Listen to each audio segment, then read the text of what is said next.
Certainly. Here's a detailed comparison of Natasha's married life with her Christian husband Wahid and her Muslim husband Hassan, based on Natasha and Her Illegitimate Child in a Muslim Society by Dr. A. Ahmed. 1. Natasha's marriage to Wahid, her Christian husband and brother. Nature of the relationship. Origins. Natasha and Wahid are biological siblings, but they meet as adults in Canada, unaware of their blood relationship at first. Their relationship develops into a romantic one, and they marry unwittingly. Faith and identity. Both Natasha and Wahid are Christians by the time of their marriage, having left Islam due to their traumatic pasts and experiences with religious oppression. Emotional bond. Their marriage is rooted in deep emotional need, shared trauma, and a longing for acceptance and love after lives marked by stigma and rejection. They support each other through the pain of being illegitimate children and outcasts. Marital dynamics. Partnership. The relationship is characterized by mutual support, empathy, and a sense of being soulmates in adversity. They share household responsibilities and raise their daughter Nadia together. Challenges.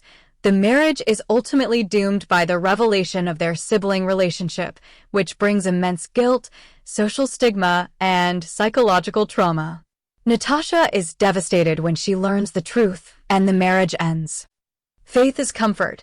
Their shared Christian faith provides a source of comfort and a framework for forgiveness and healing, even as they grapple with the consequences of their unwitting incest. Social context.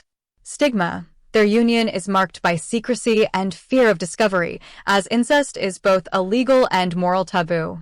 When the truth emerges, Natasha faces judgment, but also finds some support within her Christian community. 2. Natasha's marriage to Hassan, her Muslim husband and half-brother. Nature of the relationship. Origins. Natasha meets Hassan in the Middle East after the traumatic end of her first marriage. Hassan is a Sudanese Muslim doctor, and their relationship begins as a friendship and a practical arrangement to help Hassan immigrate to Canada. Over time, it develops into genuine love, though both are unaware at first that they are half-siblings. Faith and identity. Hassan is a Muslim, later claims to be an atheist, while Natasha is a Christian. Their marriage is interfaith and cross-cultural, with both partners carrying deep wounds from their pasts. Marital dynamics. Power imbalance and gender roles. The marriage is fraught with cultural and gender-based conflict. Hassan struggles to adapt to Western norms, resists sharing household duties, and expects Natasha to conform to traditional Muslim gender roles, e.g., dress, behavior, submission. Emotional distance. Unlike her marriage to Wahid, Natasha's relationship with Hassan is marked by frequent arguments, emotional distance, and a lack of true partnership. Hassan is often critical, controlling, and influenced by his mother and Sudanese friends. Infidelity and betrayal. Hassan secretly marries a second wife, Ilham, in a polygamous Islamic ceremony, betraying Natasha. He also sabotages Natasha's work and trust by stealing her laptop to prevent her from exposing abuses in the Muslim world. Legal and social crisis. The marriage collapses under the weight of Hassan's polygamy, legal troubles, and the eventual revelation that he and Natasha are half-siblings. Their union is dissolved by the court after DNA evidence confirms their blood relationship. Social context. Cultural clash. Natasha faces hostility from Hassan's family, especially his mother, the Sudanese community, and even from Hassan himself, who never fully accepts her Christian faith or Western values. Stigma and isolation. Natasha is isolated, judged, and blamed for the collapse of the marriage and for exposing abuses in the Muslim community. The marriage is further complicated by issues of inheritance, polygamy, and religious law. 3. Key contrasts. Aspect marriage to Wahid, Christian. Marriage to Hassan, Muslim. Foundation love, shared trauma, mutual support practical arrangement, later love, but fraught with conflict. Faith both Christian, faith as comfort interfaith, Christian/Muslim, source of tension. Gender roles egalitarian, shared duties traditional, Hassan expects submission. Emotional climate intimate, supportive, but tragic conflictual, emotionally distant, betrayal. Social context stigma due to incest, but some support stigma due to interfaith, polygamy, and incest, isolation. End of marriage ends after revelation of incest ends after betrayal, legal crisis, and revelation of incest. Aftermath Natasha seeks healing in faith and activism Natasha faces legal battles, public scrutiny, and continues her advocacy. 4. Summary table. Dimension with Wahid, Christian, with Hassan, Muslim.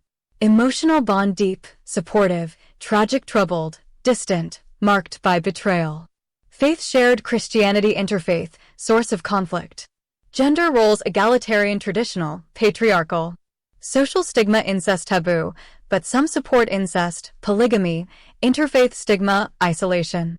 Conflict guilt, trauma from incest cultural clash, polygamy, legal crisis. Resolution ends with revelation, mutual pain ends with legal dissolution, public scandal. 5. Conclusion. Natasha's marriages to Wahid and Hassan are both shaped by trauma, social stigma, and the search for love and belonging. However, her marriage to Wahid, though tragic, is characterized by mutual support and shared faith, while her marriage to Hassan is marked by cultural conflict, gender inequality, betrayal, and, ultimately, public and legal crisis. Both relationships end in pain, but Natasha's journey through them fuels her transformation into an activist and advocate for women's rights. Faith plays a profound and complex role in shaping Natasha's marriages. In Natasha, here's a detailed explanation of how faith influenced both her marriage to Wahid, her Christian husband and brother, and her marriage to Hassan, her Muslim husband and half-brother. 1. Marriage to Wahid, faith as comfort, healing, and shared identity. Shared Christian faith. Natasha and Wahid, both born into Muslim families, ultimately convert to Christianity after experiencing trauma, stigma, and rejection in Muslim societies. Their shared Christian faith becomes a source of comfort and a foundation for their relationship, provides a sense of belonging and acceptance that they were denied as illegitimate children in their original context. Christianity, for them, is associated with forgiveness, grace, and the possibility of redemption. Faith as a coping mechanism. The Christian worldview helps Natasha and Wahid process the guilt and trauma of their unwitting incestuous marriage. They turn to prayer, confession, and the support of their Christian community for healing. When the truth of their sibling relationship is revealed, their faith offers a framework for forgiveness and moving forward, even as the marriage must end. Contrast with Islamic upbringing. Their conversion to Christianity is a direct response to the harshness, legalism, and shame culture they experienced under Islam. Natasha, in particular, sees Christianity as a liberating alternative to the misogynistic and punitive aspects of her former faith. 2. Marriage to Hassan, faith as conflict, control, and cultural divide. Interfaith tension. Natasha's marriage to Hassan is marked by religious difference. She is a Christian, while Hassan is a Muslim and later claims to be an atheist, though he retains many Islamic attitudes and prejudices. This difference is a constant source of tension. Hassan never fully accepts Natasha's Christian faith, and his family, especially his mother, views Natasha as an uncircumcised, infidel, apostate, and Christian woman. She is blamed for defiling Hassan and is never truly accepted as a legitimate wife. Faith and gender roles. Hassan's Islamic upbringing shapes his expectations of marriage. He expects Natasha to dress modestly, avoid Western behaviors, and submit to traditional gender roles. Even after claiming to leave Islam, he continues to enforce these norms, revealing the deep imprint of faith and culture on his identity. Natasha's Christian faith, by contrast, supports her independence, professional ambition, and belief in gender equality, leading to frequent conflict over household duties, social life, and parenting. Faith as a source of betrayal and isolation. Hassan's inability to accept Natasha's faith and Western values leads to emotional distance, infidelity. He secretly marries a second Muslim wife, and ultimately the breakdown of the marriage. Natasha's faith becomes a point of attack. She is accused of using Christianity to justify her rebellion and is blamed for the family's misfortunes. Hassan's mother and the Sudanese community reinforce this narrative, deepening Natasha's isolation. Faith and legal/social crisis. The interfaith nature of the marriage complicates legal matters, inheritance, custody, polygamy, and exposes Natasha to additional scrutiny and hostility from both Muslim and non-Muslim communities. 3. Faith as a catalyst for activism and identity. Natasha's experiences in both marriages, her search for acceptance, her suffering under religious law, and her struggle for dignity, fuel her transformation into an activist for women's rights. Her Christian faith becomes not just a personal comfort, but a source of moral clarity and motivation to challenge misogynistic practices justified by religion. Plus 2. She openly critiques the ways in which Islamic law and tradition are used to oppress women, and she finds in Christianity a language of liberation, forgiveness, and hope that shapes her public voice and personal resilience. 4. Summary table. Faith's influence on Natasha's marriages. Aspect: marriage to Wahid, Christian. Marriage to Hassan, Muslim. Faith alignment: shared Christianity, interfaith, Christian, Muslim, atheist. Role of faith: comfort, healing, shared identity, source of conflict, control, and division. Gender roles: egalitarian, supportive, traditional, patriarchal, restrictive. Community response: some support from Christian community, hostility, blame, and isolation from Muslim community. Impact on Natasha: healing, forgiveness, activism, betrayal, isolation, further activism. 5. Key takeaways. Faith is central to Natasha's experience of marriage, shaping not only her relationships, but her sense of self, her resilience, and her activism. Christianity offers Natasha a path to healing, equality, and hope, especially after trauma and stigma. Islam, as experienced by Natasha, and as depicted in the novel, is associated with legalism, gender inequality, and social control, though the novel also critiques the ways in which faith is used to justify abuse, rather than faith itself. Interfaith marriage brings unique challenges, as Natasha's Christian identity is never fully accepted by her Muslim husband or his family, leading to conflict, betrayal, and eventual dissolution of the marriage. 1. Marriage to Wahid, Christian husband and brother. Faith context. Both Natasha and Wahid are Christians by the time of their marriage, having left Islam due to trauma and rejection. Their Christian faith emphasizes forgiveness, equality, and partnership, and is a conscious rejection of the patriarchal and legalistic aspects of their Muslim upbringing. Roles. Egalitarian partnership. Their marriage is characterized by mutual support, shared responsibilities, and emotional equality. There is no expectation that Natasha must submit to Wahid or that household duties are divided by gender. Absence of patriarchal control. Wahid does not impose traditional gender roles on Natasha. Instead, their relationship is built on empathy, shared trauma, and a sense of being equals in adversity. Faith as a source of equality. Christianity, as experienced by Natasha and Wahid, provides a framework for gender equality and partnership. Their faith encourages them to support each other as individuals, not as prescribed roles. 2. Marriage to Hassan, Muslim husband and half-brother. Faith context. Hassan is a Muslim, later claims to be an atheist, but retains many Islamic attitudes, while Natasha is a Christian. Their marriage is interfaith and cross-cultural. Islamic teachings and cultural norms deeply influence Hassan's expectations of marriage and gender roles. Patriarchal structure. Hassan expects Natasha to conform to traditional Muslim gender roles. He believes the man should be the head of the household, and the woman should be obedient, modest, and responsible for all domestic duties. Control over dress and behavior. Hassan objects to Natasha wearing Western clothes, going to the gym, or exposing her body in public. He expects her to dress modestly and behave according to Islamic standards, even after claiming to leave Islam's household division. Hassan refuses to help with household chores, insisting that cooking, cleaning, and childcare are women's work. Natasha is left to manage her university job and all domestic responsibilities, even during pregnancy. Turn submission and authority. Hassan's attitudes reflect the influence of Islamic teachings that prioritize male authority and female submission. He threatens to leave Natasha if she insists on a more equal partnership, reinforcing the expectation of obedience. Community and family pressure. Hassan's mother and Sudanese friends reinforce these gender roles, urging him to take a second Muslim wife and criticizing Natasha for her independence and Christian faith. 3. Direct comparison table. Aspect: marriage to Wahid, Christian. Marriage to Hassan, Muslim. Faith influence: Christianity, egalitarian, forgiving. Islam, patriarchal, prescriptive roles.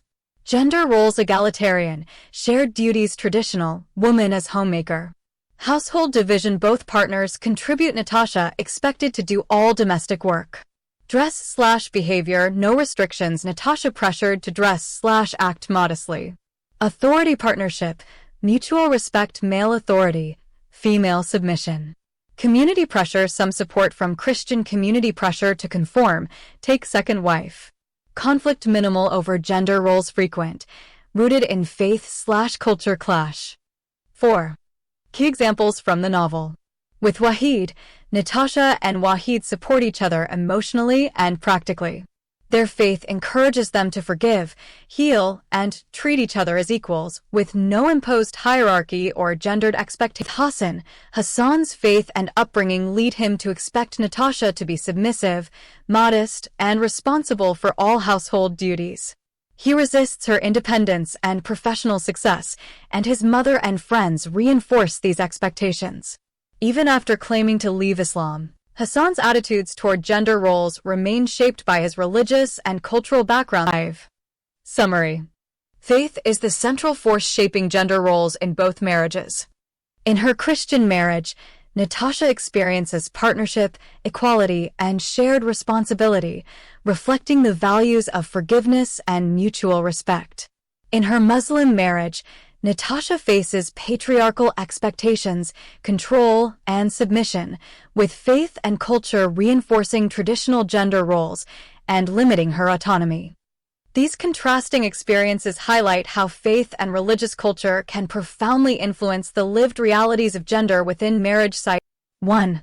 Comparison: Natasha's married life with Christian husband Wahid versus Muslim husband Hassan. Natasha and Wahid, Christian marriage. Nature of relationship: Natasha's marriage to Wahid was rooted in emotional connection and mutual support, though it was also marked by tragedy and taboo, as they were unwittingly siblings. Their union was characterized by a sense of partnership, shared trauma, and a search for belonging. Despite the incestuous nature, unknown to them at first, their relationship was loving and supportive. Faith context: both Natasha and Wahid were Christians or converts, and their faith provided a framework of forgiveness, compassion, and resilience. Their Christian beliefs influenced their approach to hardship, emphasizing grace, repentance, and the value of each individual, regardless of past mistakes. Family dynamics: Wahid's Christian mother-in-law, Mrs. Mary Morgas, was described as loving, supportive, and nurturing. She welcomed Natasha, provided comfort, and helped with household responsibilities, creating a warm and inclusive environment. Gender roles: the marriage was more egalitarian. Natasha and Wahid shared responsibilities, and there was mutual respect for each other's autonomy and choices. Wahid did not impose traditional gender roles on Natasha, and their Christian context encouraged partnership and shared burdens. Natasha and Hassan, Muslim marriage. Nature of relationship: Natasha's marriage to Hassan was complex, marked by cultural and religious conflict, emotional distance, and repeated betrayals.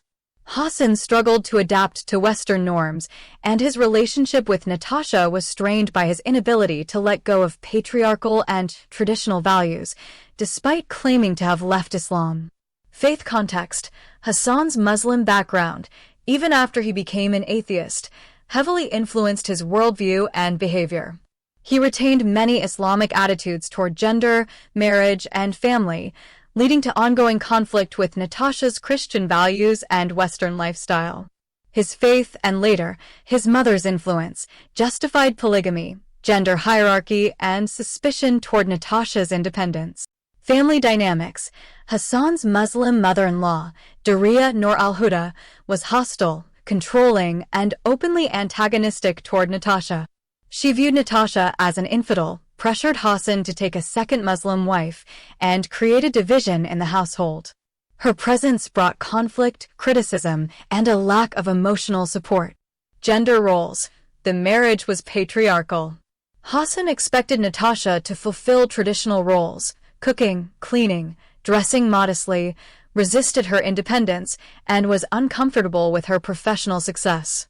He refused to help with household chores, citing cultural and religious reasons, and threatened to leave if Natasha insisted on equality. 2. How faith influenced Natasha's marriages. Christian marriage, Wahid.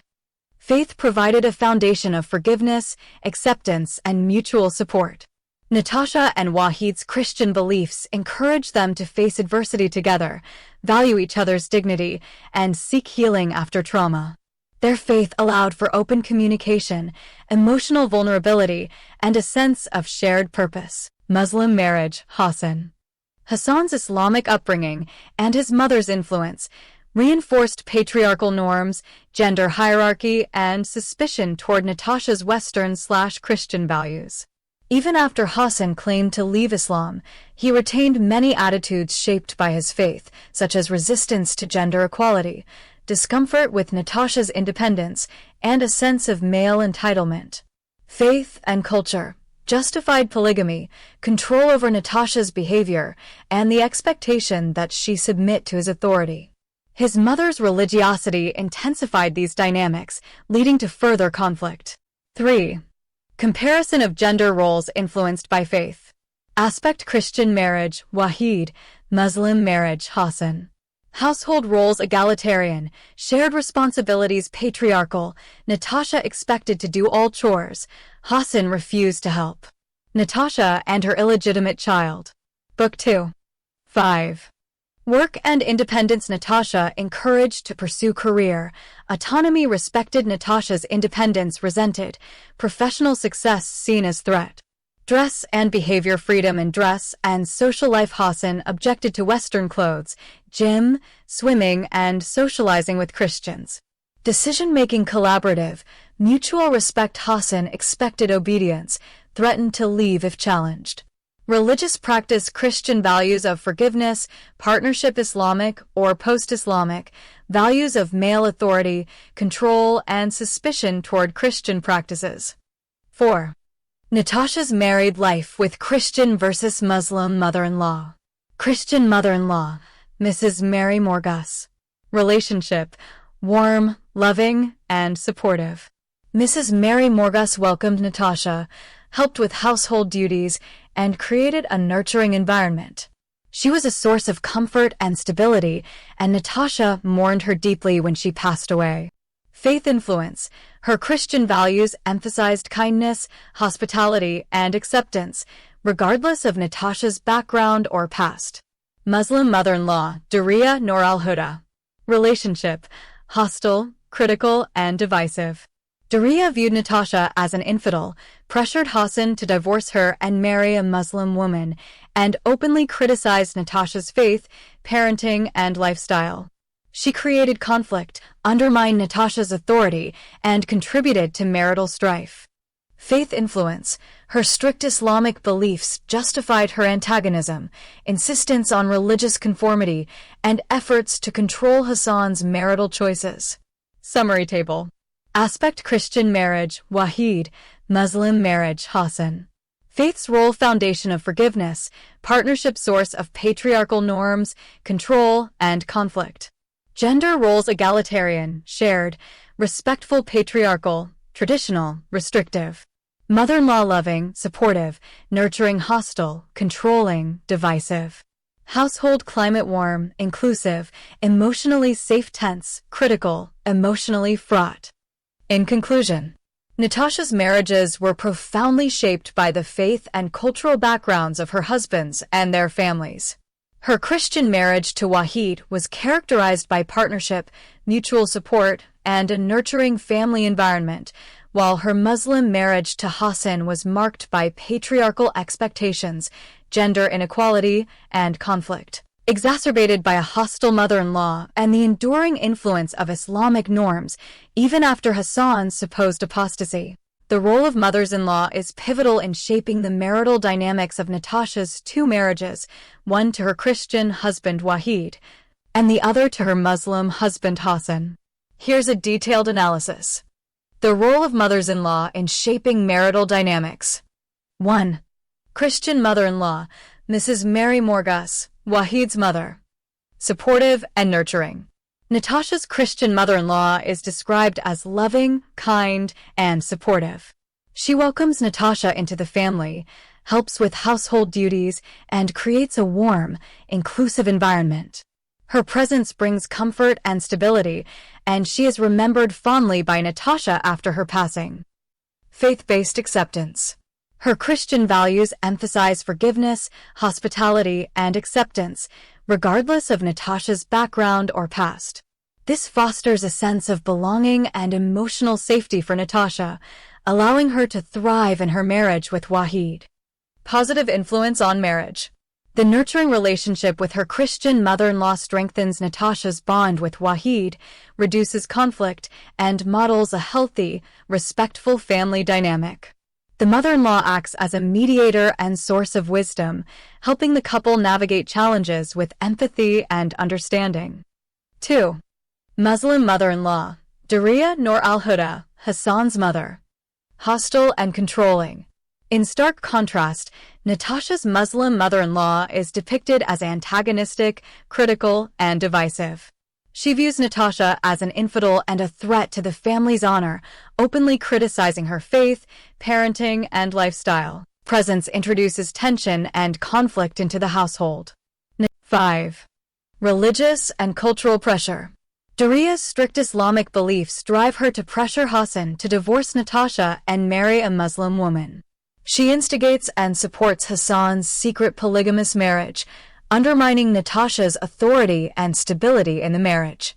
Her religious convictions justify her antagonism and efforts to control Hassan's marital choices. Undermining marital stability. The Muslim mother-in-law's interference leads to increased marital strife, emotional distress, and a breakdown of trust between Natasha and Hassan. She creates division, encourages secrecy, and fosters an environment where Natasha feels isolated and unsupported. 3. Comparative table, mothers-in-law and marital dynamics. Aspect Christian mother-in-law, Wahid's, Muslim mother-in-law, Hassan's. Attitude toward Natasha warm, accepting, nurturing hostile, critical, divisive. Faith influence Christian values of forgiveness, inclusion Islamic values of conformity, honor, and control. Role in household supportive, helps with duties, mediator instigator of conflict, undermines Natasha's authority. Impact on marriage strengthens marital bond, reduces conflict increases tension, encourages polygamy, destabilizes marriage. Emotional climate safe, loving, emotionally supportive tense, judgmental, emotionally fraught. 4. Key insights. Mothers-in-law act as cultural and religious gatekeepers. Their attitudes and actions are deeply shaped by their faith and cultural expectations, which in turn shape the marital environment. Supportive mothers-in-law foster stability. When the mother-in-law is nurturing and accepting, as in Natasha's Christian marriage, the couple experiences greater harmony, emotional safety, and resilience. Hostile mothers-in-law create division. When the mother-in-law is antagonistic and controlling, as in Natasha's Muslim marriage, she can undermine the marriage, encourage secrecy or infidelity, and contribute to emotional distress and instability. Faith and tradition amplify the mother-in-law's influence. In both cases, the mother-in-law's religious beliefs are central to her behavior, either promoting compassion and support or enforcing conformity and patriarchal control. In summary, the mothers-in-law in Natasha's two marriages play decisive roles in shaping the marital dynamics. The Christian mother-in-law's warmth and support help Natasha's marriage to Wahid flourish, while the Muslim mother-in-law's hostility and interference contribute to the breakdown of Natasha's marriage to Hassan. Their influence is a powerful reflection of how faith, tradition, and family hierarchy can either nurture or destabilize a marriage. Dr. Hassan decides to bring his mother, Duriya Noor al-Huda, from Sudan to Canada for several intertwined reasons. 1. Inheritance dispute and legal motive. Primary reason: Dr. Hassan's mother wants to come to Canada to claim her share of the inheritance from her deceased father, who left behind a valuable house in Calgary worth over $1 million. She learns that her Canadian half-sisters have taken possession of the house and are not willing to sell it or share the inheritance with her. Her goal is to initiate legal proceedings in Canada to secure her share of the property. 2. Family reunification and support. Family ties. Dr. Hassan, as her only son living in Canada, is expected to sponsor and support his mother's immigration. He asks Natasha to help sponsor his mother, which Natasha does, anticipating a positive family experience similar to what she had with her Christian mother-in-law. 3. Cultural and emotional factors. Cultural expectation. In many Sudanese and Muslim families, it is customary for sons to care for their mothers, especially if the mother is widowed or elderly. Bringing his mother to Canada fulfills a cultural and familial duty. Emotional influence. Dr. Hassan's mother is a strong influence in his life, and her presence in Canada later plays a significant role in shaping his marital dynamics with Natasha, including pressuring him to take a second Muslim wife. 4. Impact on marital dynamics. Unintended consequences. While the initial motive is legal, inheritance, her arrival introduces significant tension and conflict in Natasha and Hassan's marriage. Duriya's strict religious views, hostility toward Natasha's Christian faith, and interference in Hassan's marital decisions, including encouraging polygamy, destabilize the household and contribute to marital breakdown. Summary table. Motive for bringing mother details. Inheritance dispute to claim her share of her late father's house in Calgary through Canadian courts. Family reunification to be with her only son in Canada, relying on him for sponsorship and support. Cultural/emotional duty fulfilling the expectation that sons care for their mothers, especially when widowed. Marital impact. Her presence leads to conflict, religious tension, and pressures Hassan toward polygamy. In summary, Dr. Hassan brings his mother from Sudan to Canada primarily to help her claim a valuable inheritance, but also out of cultural duty and family obligation. Her arrival, however, has far-reaching consequences for Natasha and Hassan's marriage, as Duriya's influence introduces religious, cultural, and emotional conflict into their household. Noor al-Huda, Dr. Hassan's mother faced several significant legal challenges when trying to claim inheritance in Canada. Here's a detailed summary. Legal challenges Duriya faced claiming inheritance in Canada. 1. Dispute over her father's house in Calgary. Background: Duriya came to Canada primarily to claim her share of her late father's house in Calgary, which was valued at over $1 million. She learned that her Canadian half-sisters had taken possession of the house and were not willing to sell it or share the inheritance. Legal action. Duriya initiated legal proceedings in a Canadian court, demanding that the house be sold and the proceeds divided among all surviving daughters, herself, her Sudanese sister, and her Canadian half-sisters. Challenge. Her claim was complicated by the fact that her Sudanese sister had died years earlier. Duriya attempted to present forged documents to prove her sister was still alive, hoping to claim her sister's share as well. Court's response. The Canadian court required clear, legal documentation of heirs and proof of death or survival. The court ultimately rejected Duriya's claim, siding with the Canadian sisters, who provided evidence that the house belonged to their late mother before she married Duriya's father, and that their father left no other property to be inherited. The court ruled that Daria and her deceased sister were not entitled to a share of the property. 2. Attempt to appeal the verdict. Persistence. Despite the court's decision, Daria wanted to appeal. Her lawyer advised against it, warning that the verdict would not change and that further appeals would be a waste of money. Financial burden. The legal process was costly, and Natasha, her daughter-in-law, had already spent a significant amount of money sponsoring Daria's immigration and hiring lawyers for her case. Natasha refused to fund further appeals, recognizing the futility of the effort. 3. Second inheritance dispute, her late husband's mansion. Background. Daria then pursued a second inheritance claim, this time for a mansion in Calgary valued at $5 million, which had belonged to her late husband, Yasser Saif al-Dowla. Complication. The mansion was inherited by Yasser's Pakistani wife, who claimed to be the sole legal heir, arguing that Yasser had divorced all his other wives before his death. Legal requirement. The Canadian court required proof of marriage, divorce, and legal heir status. Polygamy is not recognized in Canada, so only the legally recognized wife could inherit. Outcome. The court ruled in favor of the Pakistani widow, recognizing her as the sole legal heir and owner of the mansion. Daria's claim was rejected because Canadian law does not recognize polygamous marriages, and she could not provide sufficient legal documentation to support her claim. 4. General legal barriers. Canadian law versus Sharia.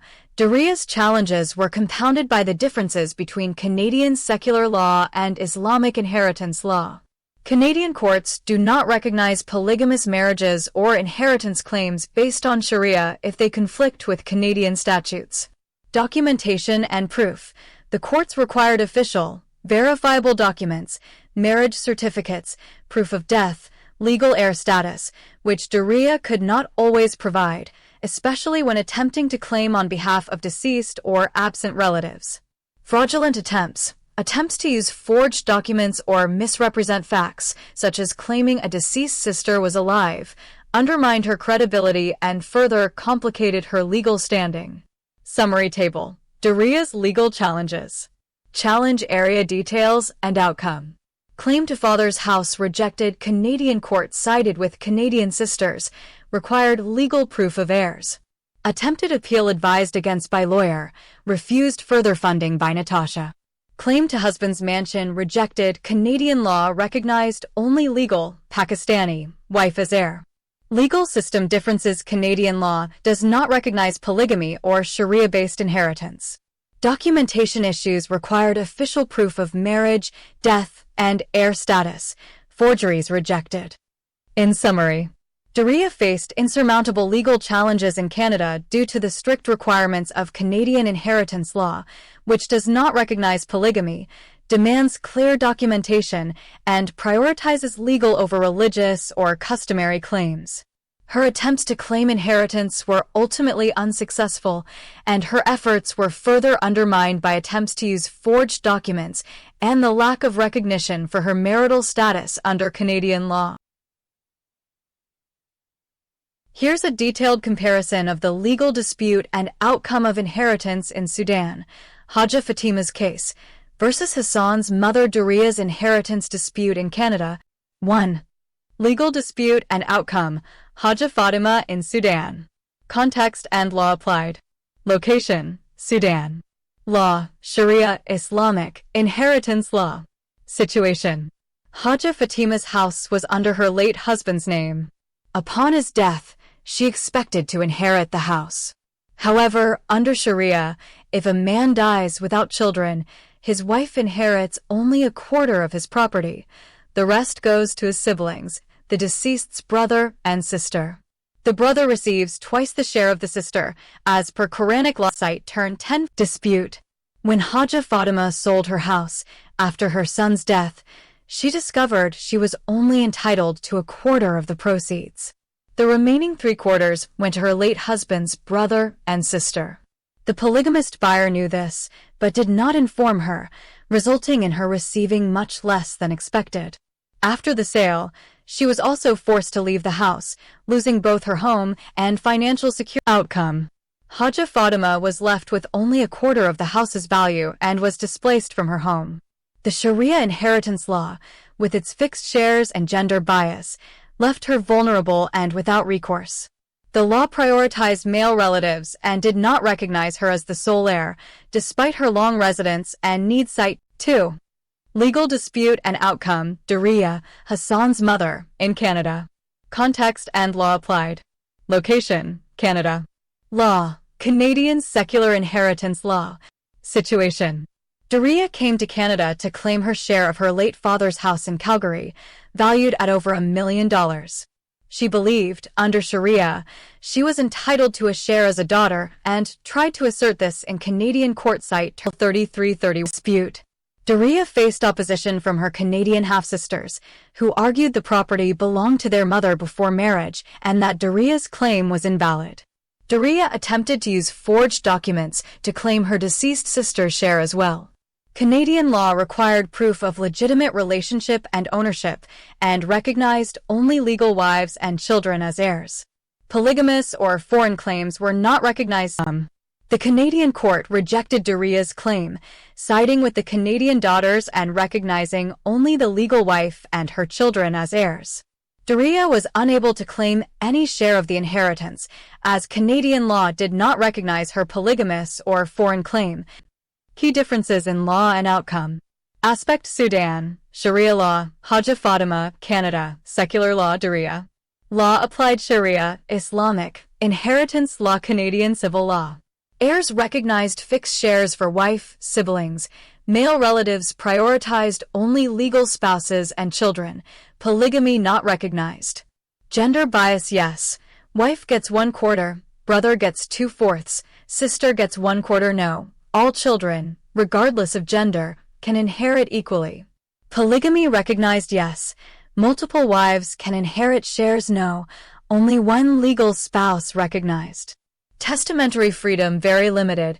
Must follow Quranic shares broad. Can leave property to anyone, with some restrictions. Outcome for widow receives only a quarter, loses home, vulnerable to exploitation claim rejected if not legal spouse/child, must prove relationship. Protection for women weak, law prioritizes male relatives, little recourse for widow stronger, law protects legal spouse and children. 4. Thematic insights.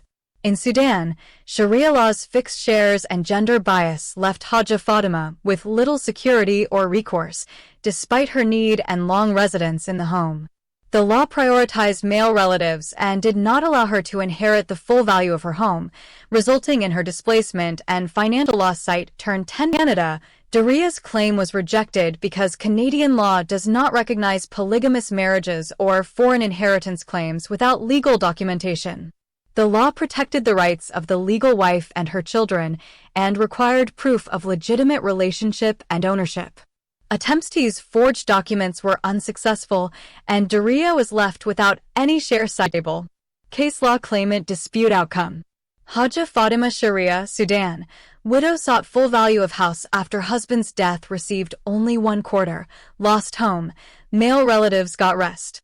Duriya, Canada. Canadian law daughter, polygamous marriage, sought share of father's house in Calgary, claim rejected, only legal wife/children inherited. In both cases, the legal system, whether Sharia or Canadian, left the women with little protection or recourse, but for different reasons. In Sudan, due to gender-biased religious law. In Canada, due to strict legal definitions of marriage and inheritance. Dr. Natasha decides to send the video of Saham's stoning to Fox News for several deeply personal, moral, and activist reasons. 1. To bear witness and expose injustice. Natasha feels a profound moral responsibility to bear witness to the brutality and injustice of Saham's execution. She understands that such acts are often hidden or denied by authorities and communities, and that documenting the event is a way to ensure the truth cannot be easily erased or ignored. By videotaping the stoning and sending it to Fox News, Natasha is determined to create an undeniable record of what happened and to expose the reality of gender-based violence and the cruelty of religiously sanctioned punishments to a broader International audience site to honor the victim and inspire change. Natasha is motivated by grief and outrage at Saham's fate. She cannot save Saham, but she can ensure that her suffering is not forgotten or dismissed. The act of recording and sharing the video becomes a form of protest and resistance, honoring Saham's memory and using her story as a catalyst for advocacy and reform. Natasha hopes that by making the violence visible to the world, she will inspire outrage, empathy, and a demand for change. 3. To challenge denial and silence. Natasha is frustrated by the denial and minimization of such abuses by both local authorities and some Western Muslim feminists. She believes that silence and denial perpetuate harm, and that only public exposure and testimony can spark dialogue and reform. By sending the video to Fox News, she aims to break the silence around taboo subjects like stoning, honor killings, and the treatment of women under Sharia law, religious and cultural justifications. Natasha wants to confront the religious and cultural justifications used to legitimize such violence. She is determined to show that these are not isolated incidents or cultural misunderstandings, but systemic abuses rooted in law and tradition. The video serves as evidence against apologetic narratives and challenges those who claim such practices do not exist or are not sanctioned by religious texts. To use her trauma for advocacy. Having witnessed and documented the stoning, Natasha channels her trauma into activism. She uses the video as a powerful tool in her advocacy, sharing it with international media and human rights organizations to illustrate the urgent need for reform and to counter denial or apologetic from religious authorities and community leaders. The video becomes central to her campaign to expose and challenge the misogynistic practices she has witnessed. 6. To fulfill a sense of duty and divine calling. Natasha feels it is her duty and divine calling to witness these evil practices and later expose them to the world. She believes that if she runs away from these horrifying experiences, she will abandon the poor children and victimized women she encountered. Sending the video is her way of fulfilling this calling and ensuring that the world knows about the suffering of women like Saham's. Natasha's motivations. Motivation description. Bearing witness to create an undeniable record and expose injustice. Honoring the victim to ensure Saham's suffering is not forgotten and to inspire change. Challenging denial to break the silence and counter denial by authorities and feminists. Confronting justifications to show the systemic, religious, and legal roots of such violence. Advocacy and reform to use the video as a tool for international advocacy and legal reform. Sense of duty to fulfill her moral and spiritual responsibility to the victims. In summary, Natasha sends the video of Saham's stoning to Fox News to expose the brutality of gender-based violence under Sharia law, honor the victim, challenge denial and religious justifications, and use her trauma as a catalyst for global advocacy and reform. She sees this act as both a moral duty and a necessary step to inspire outrage, dialogue, and change. Impact of the video on public opinion. 1. Widespread outrage and polarization. The airing of the video on Fox News caused a massive public reaction, both in Western countries and among Muslim communities in Canada, the USA, and abroad. Many non-Muslims were shocked and horrified by the brutality of the stoning, leading to increased sympathy for victims of gender-based violence and support for Natasha's advocacy. Among Muslims, the reaction was overwhelmingly defensive and angry. Many accused Natasha and the media of fabricating the video, defaming Islam, and inciting hatred against Muslims. Protests and backlash. Muslim communities organized protests, marched in the streets, and called for Natasha's prosecution, as well as for action against Fox News for broadcasting the footage. There were public demonstrations, legal complaints, and even threats and acts of violence directed at Natasha and her supporters. Hate and denial. Religious leaders and some Muslim feminists publicly denied the authenticity of the video, claiming it was staged or fabricated. On live television, an imam argued that such punishments are rarely carried out and that the video was Western propaganda. Others insisted that the video was part of a conspiracy to defame Islam. Media and academic attention. The video and Natasha's subsequent interviews and debates became a focal point for international media, academic circles, and human rights organizations. Natasha's testimony and the video were used to highlight the realities of gender-based violence under Sharia law and to call for legal and social reforms. Personal consequences for Natasha and Hassan. Natasha became a symbol of resistance and a target for both admiration and hatred. She received support from human rights advocates, but also faced ongoing threats, ostracism, and even an assassination attempt.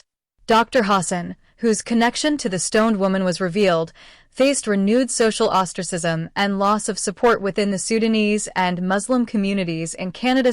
Long-term effects.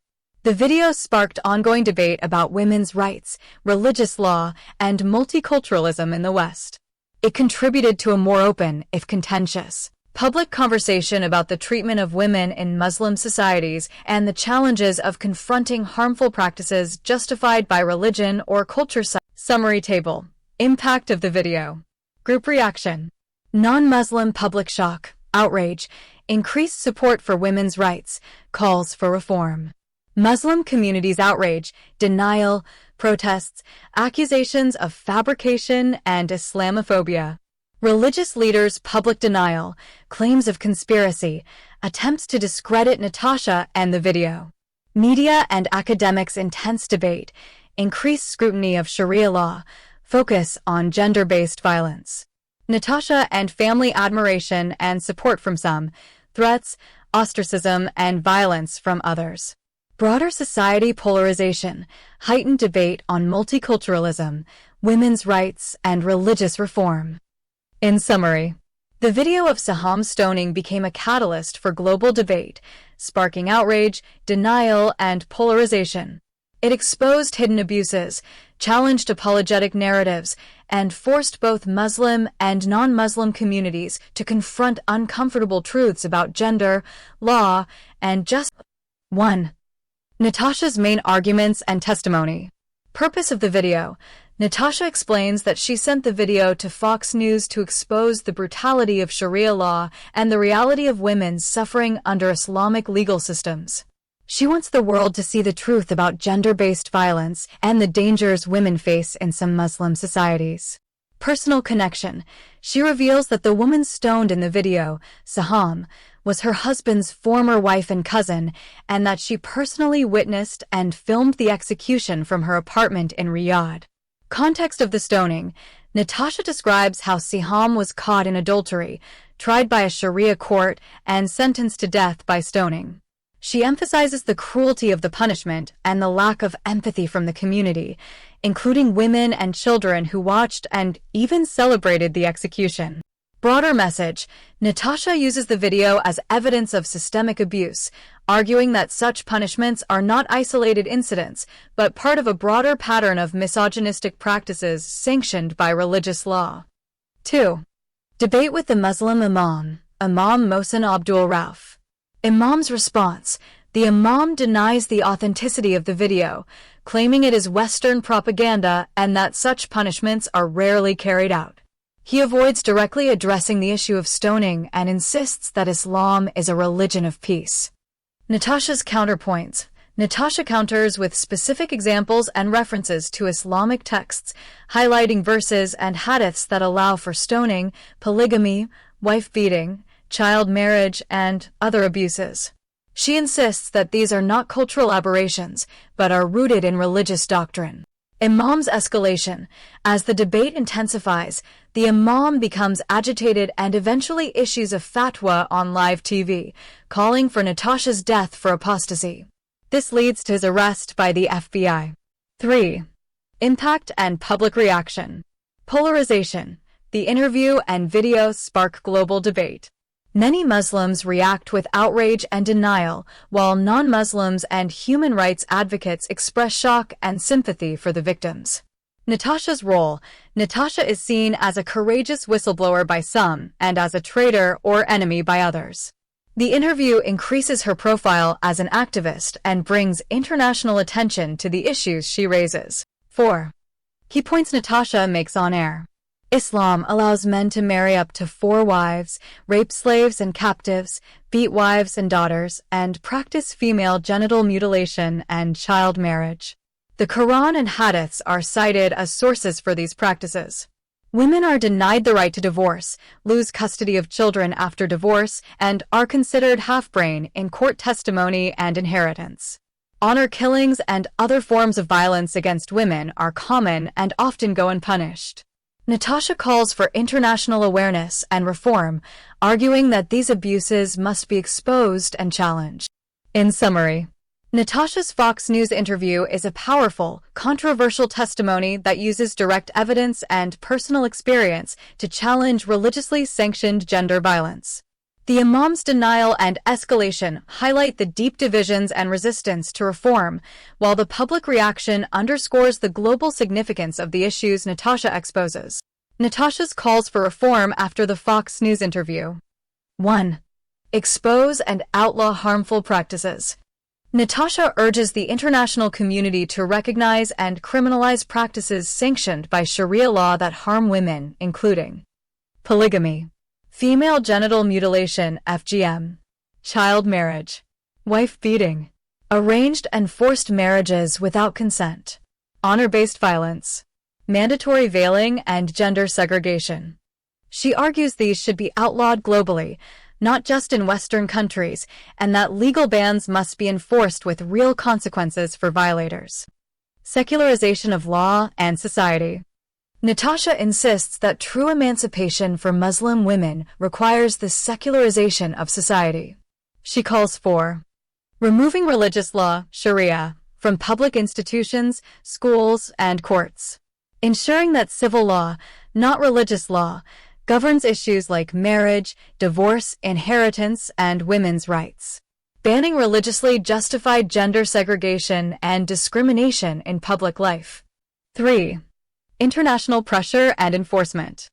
She advocates for international intervention and pressure to enforce women's rights, arguing that internal reform is often blocked by entrenched religious and cultural resistance. The international community, including Western governments and human rights organizations, should pressure Muslim countries to abolish misogynistic practices. Legal bans and human rights standards should be enforced globally, similar to how the abolition of slavery was imposed on Muslim societies in the past. 4. Educational reform. Natasha proposes reforming school curricula to remove misogynistic teachings and discriminatory religious content, promoting critical thinking, gender equality, and human rights education for both girls and boys, banning corporal punishment and indoctrination that teaches female inferiority or submission. 5. Empowerment and protection of women. She calls for legal protection for women who resist or escape abusive situations, support systems for victims of violence, including shelters, counseling, and legal aid, encouraging women's participation in public life, education, and the workforce without religious restriction. 6. Challenging religious justifications. Natasha urges open public debate and exposure of religious texts and interpretations that justify gender oppression, encouraging Muslim women and reformers to confront and reject harmful religious doctrines rather than deny or minimize their impact, supporting ex-Muslims, secularists, and reformers who challenge the status quo. 7. Role of testimony and storytelling. She believes in the power of testimony, breaking the silence around taboo subjects such as sexual violence, FGM, and honor killings, using personal stories and research to raise awareness and inspire change. Summary table. Natasha's key reform proposals. Reform area. Natasha's proposal. Harmful practices criminalize FGM, child marriage, polygamy, wife beating, honor violence. Secularization. Remove religious law from public life, enforce civil law for all. International enforcement. Use global pressure and legal standards to force change. Education reform curricula, ban misogynistic teachings and corporal punishment. Women's empowerment. Legal protection, support services, equal participation. Religious justification. Publicly challenge and debate harmful doctrines. testimony encourage open storytelling to break taboos and inspire reform. In summary, Natasha's post-interview reform agenda is bold and comprehensive. She calls for a combination of legal, social, educational, and international measures to dismantle systems of gender oppression rooted in both culture and religion. Her vision is for a secular, rights-based society where women are protected by law, empowered to speak out, and free from religiously justified harm. Focusing on Natasha's Fox News interview, her reform calls, and the international reactions. 1. Key points from Natasha's Fox News interview. After the video of Saham's stoning was aired on Fox News, Natasha was interviewed live alongside a prominent Muslim imam. The interview focused on the realities of women's rights and abuses in Muslim societies, as exposed by Natasha's undercover research and personal experiences. Key points Natasha made. Exposing gender-based abuses. Natasha described how Islamic law, Sharia, allows and encourages practices such as polygamy, wife-beating, female genital mutilation, child marriage, and the stoning of women for adultery. She cited specific Quranic verses and hadiths to support her claims. Personal testimony. She revealed that the stoned woman in the video was her husband's former wife, and that she married him to save him from suicide after the scandal and execution.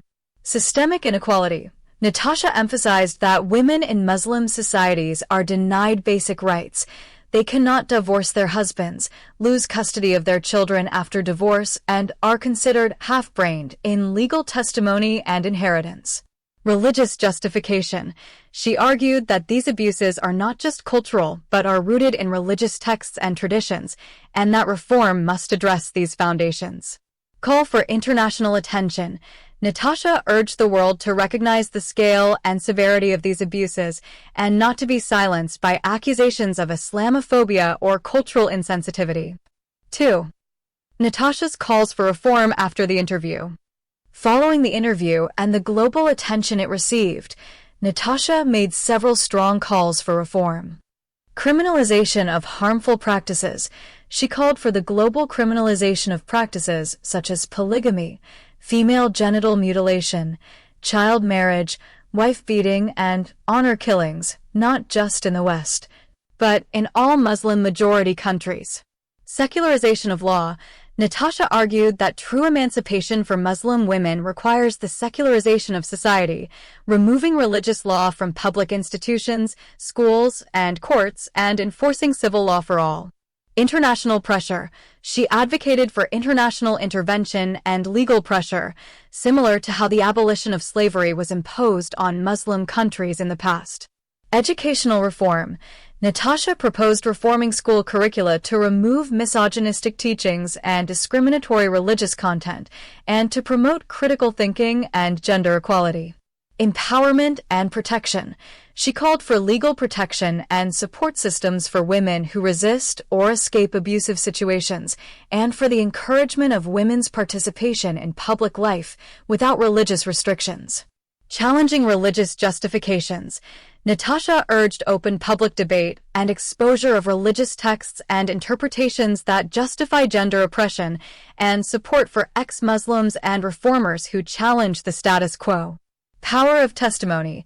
She emphasized the importance of breaking the silence around taboo subjects and using personal stories and research to raise awareness and inspire change. 3. International reactions to Natasha's reform calls. Western media and human rights groups. Widespread admiration. Western media largely responded with admiration, framing Natasha as a courageous advocate for universal women's rights. Her story was featured in interviews, documentaries, and news articles, and she was invited to speak at international conferences. Support from activists, human rights, and feminist organizations rallied behind her, using her story to advocate for global women's rights and legal reforms. Critique of cultural relativism. Natasha's activism was sometimes used to argue that universal human rights should take precedence over cultural or religious norms when it comes to women's safety and dignity. Concerns about Orientalism. Some scholars cautioned that the Western embrace of Natasha could reinforce stereotypes and rescue narratives, potentially marginalizing Muslim women who seek reform from within their own communities. Natasha, Muslim communities in the West and abroad. Defensive and critical, many in the Muslim community viewed the coverage and Natasha's activism as biased, sensationalist, and Islamophobic. There were accusations of betrayal and airing dirty laundry, and Natasha was often ostracized and threatened. Counter-narratives, Muslim feminists and community leaders frequently denied the religious basis of the practices Natasha criticized, insisting that such abuses are cultural deviations. Legal and institutional pushback. Some Muslim organizations and embassies pursued legal action or institutional complaints against Natasha, aiming to discredit her work or silence her activism. Polarization. Natasha's reforms and the backlash they provoked led to deep polarization within Muslim communities, with some inspired by her courage and others becoming more entrenched in their opposition. In summary, Natasha's Fox News interview and subsequent activism sparked global debate, admiration, and controversy. Her calls for reform were bold and far-reaching, demanding both legal and cultural transformation. While she inspired many and brought hidden abuses to light, she also faced fierce backlash, legal challenges, and personal risk, highlighting both the necessity and the difficulty of confronting entrenched systems of gender oppression. Natasha discovers that her husband Hassan is actually her half-brother through a combination of investigative revelations, legal documentation, and, ultimately, DNA testing. How Natasha learns Hassan is her half-brother. Criminal report and family history. Natasha comes across a detailed criminal report about her late biological father, Sheikh Yasser Saif al-Din, also known as Yasser Saif al-Dawla. This report reveals his history of multiple marriages, sexual crimes, and children born both in and out of wedlock. The report specifically identifies that Hassan is the son of Yasser through a different marriage, making him Natasha's half-brother. Natasha and her illegitimate child. Book 2. 5. Denial and family resistance. When Natasha confronts her mother-in-law, Daria Noor al-Huda, with the evidence, Daria denies the criminal report and insists that her late husband was a different person, refusing to accept that Hassan and Natasha are siblings. Hassan also refuses to believe the evidence, emotionally and culturally unable to accept the reality. Legal action and DNA testing. Due to the ongoing denial from both Hassan and his mother, Natasha requests a court-ordered DNA test to conclusively determine their relationship. Although Hassan resists, the court mandates the test. Natasha recalls that a previous paternity DNA test had already established her own relationship to Sheikh Yasser, and now a new test is conducted to compare Hassan's DNA with the same parental sample. Conclusive DNA results. The results of the paternity DNA test come back with 99.9% accuracy, confirming that Natasha and Hassan share the same biological father, Sheikh Yasser Saif al-Din. This proves they are half-siblings and that their marriage is, in fact, an incestuous union according to Canadian law. Legal and social consequences. Based on the DNA evidence, the court dissolves their marriage, as incestuous marriage is illegal in Canada. The church also invalidates their union. The outcome is widely publicized, and Natasha is vindicated in her claim, despite ongoing denial from some family members and segments of the community. In summary, Natasha learns that Hassan is her half-brother through a combination of investigative research, a criminal report on their shared father, and a court-ordered DNA test that provides scientific confirmation of their sibling relationship. This revelation leads to the annulment of their marriage and has profound personal and social consequences for both of them. Legal consequences of Natasha and Hassan's annulled marriage. 1. Court-ordered DNA testing and annulment. After Natasha discovers, through a criminal report and subsequent DNA testing, that she and her husband Hassan are half-siblings, sharing the same biological father, the matter is brought before a Canadian court. The court orders a paternity DNA test, which confirms with 99.9% accuracy that Natasha and Hassan are indeed half-brother and half-sister. 2. Dissolution of marriage. Based on the conclusive DNA evidence, The Canadian court dissolves their marriage. Incestuous marriage is illegal in Canada, and the law requires immediate annulment when such a relationship is discovered. The church also invalidates their union, recognizing that their marriage violates both legal and religious norms. Natasha, social and personal consequences. The annulment is widely publicized, and Natasha's claim is vindicated in court, despite ongoing denial from some family members and segments of the community. The outcome is a strong blow to both Islamic feminists and Muslim students who had accused Natasha of fabricating the story. The court's decision is seen as a legal and moral victory for Natasha, who leaves the courtroom triumphantly with her head held up high in honor. 4. Impact on family and children. The court's decision also has implications for the status of their child, Wahid. Hassan, influenced by community pressure and personal shame, disowns the child, claiming he does not consider Wahid his son because he was fathered through adultery before he married her in Dubai City. Natasha, however, continues to raise her children, maintaining that they are innocent of the circumstances of their conception. 5. Further legal and social fallout. The annulment leads to the flight of Hassan's mother, Duriya Noor al-Huda, back to Sudan to escape the disgraceful incestual marriage and the criminal record of her late husband. The court also rules against Duriya's inheritance claims, as polygamy is not recognized in Canada, and the Pakistani widow of Sheikh Yasser is declared the sole legal heir to his Canadian property. Natasha. 6. Ongoing restrictions and stigma. Hassan, now in prison for unrelated criminal charges, is further isolated. He is influenced by conspiracy theories and refuses further contact with Natasha, blaming her for his downfall and the exposure of their incestuous relationship.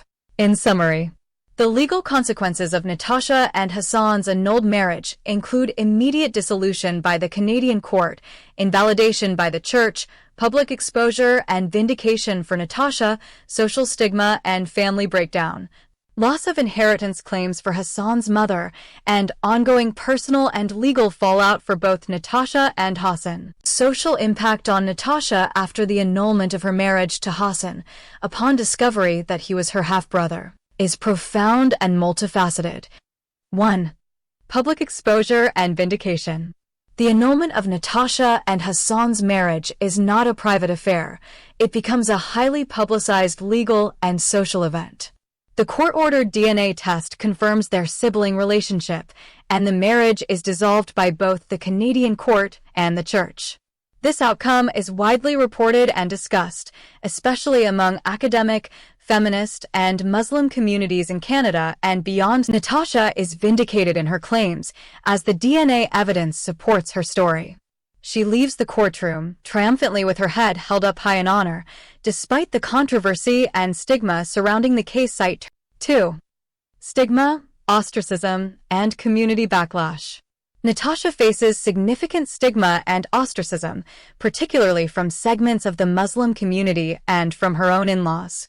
Many refuse to accept the DNA evidence, with Hassan's mother, Duriya Noor al-Huda, and others insisting the marriage was not incestuous and accusing Natasha of fabricating the story to attack Islam. The annulment and the circumstances of her children's births, through incest and rape, become public knowledge, further fueling gossip, judgment, and exclusion. Natasha is subjected to ongoing scrutiny and is often blamed for the scandal, even though she was a victim of circumstances beyond her control. 3. Family breakdown and personal loss. The annulment leads to the breakdown of Natasha's family. Hassan, influenced by community pressure and personal shame, disowns their child and refuses further contact with Natasha, blaming her for his downfall and the exposure of their incestuous relationship. 8. Hassan's mother flees Canada to escape the disgraceful incestual marriage and the criminal record of her late husband, leaving Natasha to raise her children alone. 4. Resilience, advocacy, and new purpose. Despite the trauma and social exclusion, Natasha channels her experiences into advocacy and writing.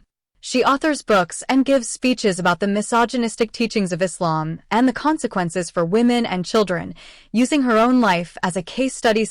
Natasha becomes a symbol of resilience and courage, inspiring others to speak out against abuse and injustice. Her work gains international attention, and she becomes a prominent voice for women's rights, even as she continues to face threats and assassination attempts from extremists. 5. Ongoing challenges and legacy. Natasha's children, whose origins are now public, face their own challenges with identity and acceptance.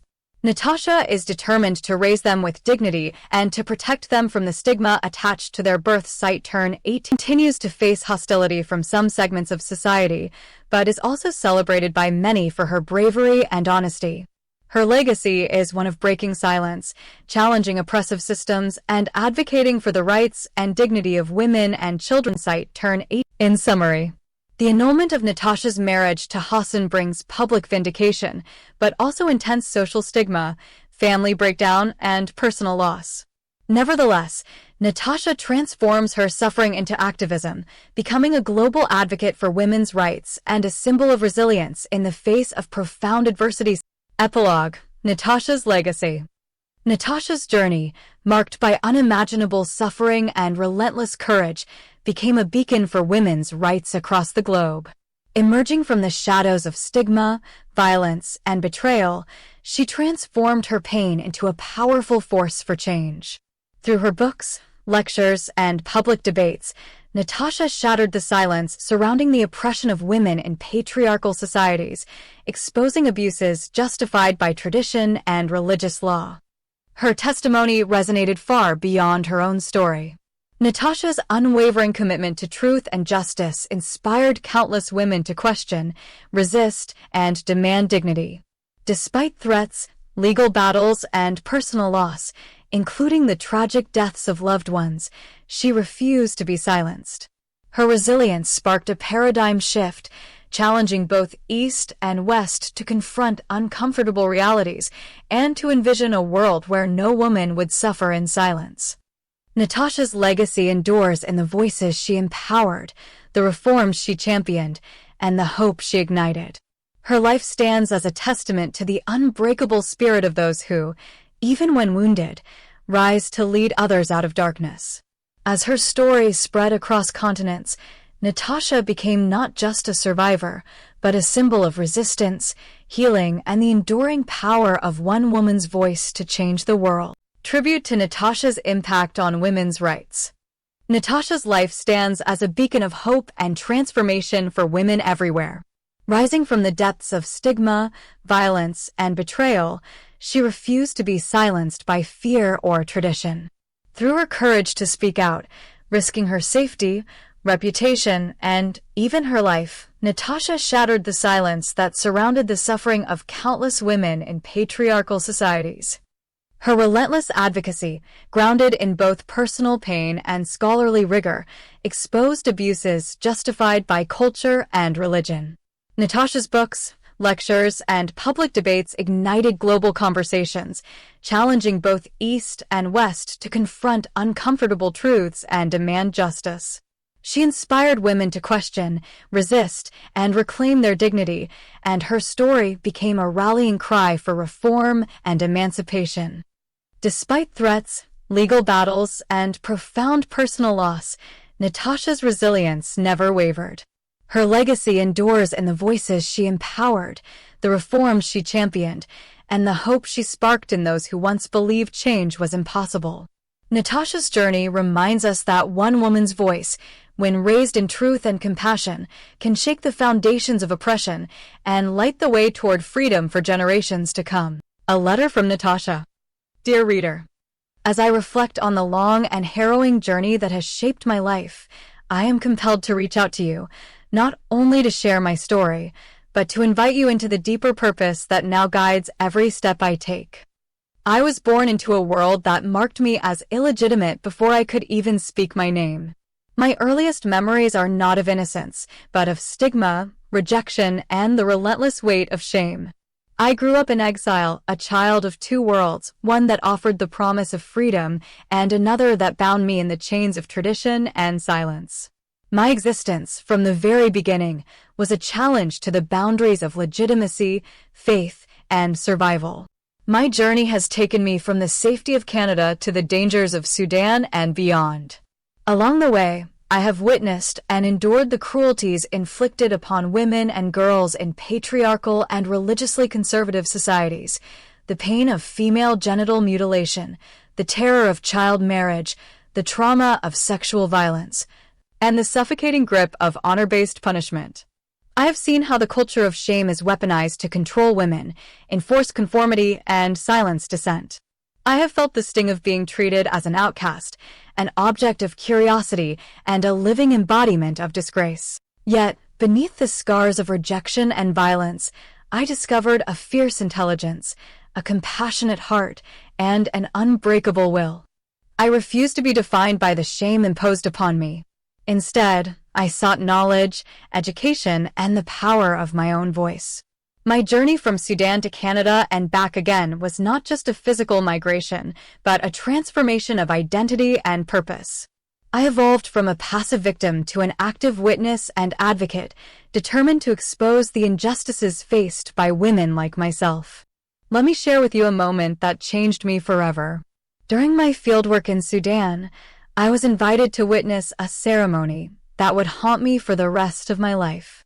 A 4-year-old girl, trembling and unaware, was tied down by her mother and other women.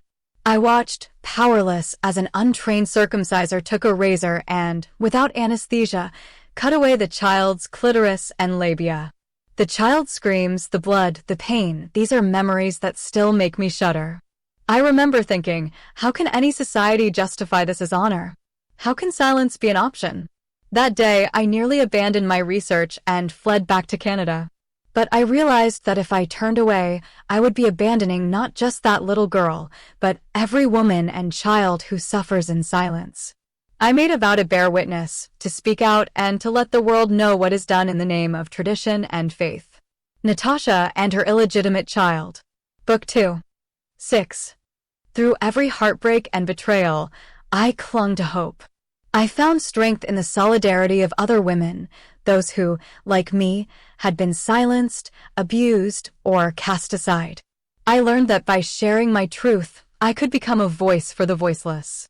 I realized that my story was not just my own, but echoed the suffering and resilience of countless others who have been denied dignity, justice, and the right to define their own lives. That silence is complicity. I have chosen to break the taboos that surround illegitimacy, sexual violence, and women's rights. I have called out the misogynistic practices and religious justifications that perpetuate harm. I have challenged both the external forces that oppress women and the internalized beliefs that keep us bound. I have faced backlash, threats, and even attempts on my life, but I remain undeterred. My goals are clear: to expose and challenge all forms of gender-based violence and discrimination, especially those justified by tradition or religion. To advocate for the global criminalization of practices such as female genital mutilation, child marriage, polygamy, wife-beating, and honor-based violence. To demand the secularization of law and society, ensuring that women's rights are protected by universal human rights standards, not by patriarchal interpretations of faith. To empower women and girls to question, resist, and imagine new possibilities for their lives. To create safe spaces for dialogue, healing, and solidarity among survivors.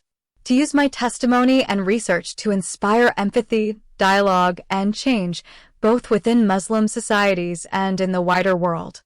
I know that true emancipation for Muslim women cannot be achieved as long as religious law governs social life. I believe that only external pressure, legal reform, and the courage to speak out can break the cycle of silence and oppression. My activism is not just about my own survival, but about lighting the way for others who are still trapped in darkness. To every woman, girl, and child who has been told she is less than, who has been silenced, shamed, or abused, I see you. Your pain is real, your voice matters, and your dignity is not negotiable. To every ally, advocate, and reader who stands with us, thank you for your courage, your compassion, and your willingness to listen. My journey is far from over. But with every story told, every injustice exposed, and every life changed, We move closer to a world where no woman or girl is denied her right to live, love, and dream freely. With hope and solidarity. Natasha. A letter from Natasha. Dear reader, if you are holding this letter, you are holding a piece of my soul, a soul battered, but unbroken, a voice once silenced, now echoing across continents. I was born beneath a shadow, branded illegitimate before I could even cry for my mother. My earliest memories are not of lullabies, but of whispers, whispers that clung to me like a second skin, whispers that said I was shame, that I was sin. I grew up learning to make myself small, to hide my questions, to swallow my pain. I learned that in some worlds, a girl's body is not her own, her voice is not her own, her dreams are not her own. I learned that survival sometimes means silence, and silence can feel like dying. But I also learned to fight. My journey has been a pilgrimage through fire. I have crossed borders, Canada, Sudan, Saudi Arabia, each time hoping to find a place where I could simply exist without fear. Instead, I found new prisons, the iron bars of tradition, the cold walls of law, the invisible chains of shame. I have been denied a hotel room because I was a woman alone. I have been stripped of my identity, my money, my safety. I have been mistaken for a refugee, beaten, and, yes, raped by those sworn to protect. I have seen little girls held down, their screams muffled, as their bodies were cut in the name of honor. I have watched brides dragged to beds, fighting for their dignity, only to be told that their pain is proof of their virtue. I have seen children married off, their childhood stolen, their futures bartered away. I have been called a bastard, an outcast, a curse. I have been paraded as a spectacle, gossiped about, mocked, and shunned. I have been told that no man would ever marry me, that I was unworthy of love, of family, of belonging. I have been betrayed by those I trusted, violated by those I loved, and hunted by those who feared my truth. 6. And yet, I am still here. I am here because I refuse to let my suffering be the end of my story. I am here because I discovered, in the darkest nights, a light that would not go out. I am here because I found, in the eyes of other women and girls, reflection of my own pain and my own hope. I am here because I learned that my voice, once a whisper, could become a roar. Natasha, I have chosen to speak, even when my voice trembles. I have chosen to write, even when my hands shake. I have chosen to bear witness to the mutilation, the forced marriages, the honor killings, the stonings, the daily humiliations that so many endure in silence.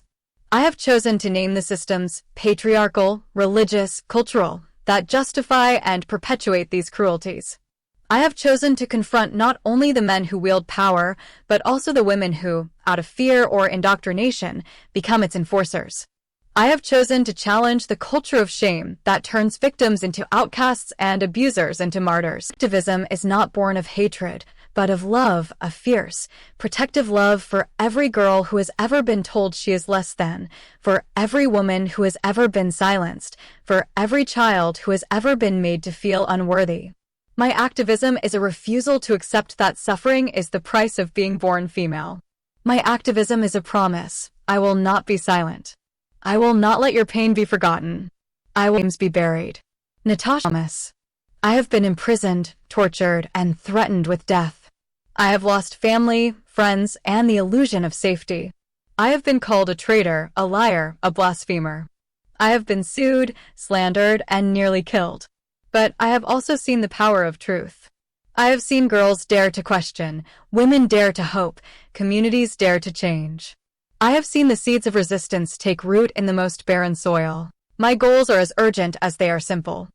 To expose and challenge every form of gender-based violence and discrimination, especially those justified by tradition or religion. To demand the global criminalization of practices like female genital mutilation, child marriage, polygamy, wife-beating, and honor-based violence. To fight for the secularization of law and society so that women's rights are protected by universal human rights, not by patriarchal interpretations of faith. To empower women and girls to question, to resist, to imagine new futures. To create safe spaces for healing, for solidarity, for the telling of truths. To use my story, not as a tale of victimhood, but as a call to action, a beacon of hope, a testament to the unbreakable spirit of women and girls everywhere. If you are reading this, know that you are not alone. Your pain is real. Your voice matters. Your dignity is not negotiable. To every ally, every advocate, every reader who stands with us, thank you. Your courage gives me strength. Your compassion gives me hope. My journey is not over. There are still walls to break, silences to shatter, lives to save. But I believe, with all my heart, that change is possible, even in the face of overwhelming odds. I believe that together, we can build a world where no woman or girl is denied her right to live, to love, to dream, to be free. With all my love, my pain, and my hope, Natasha.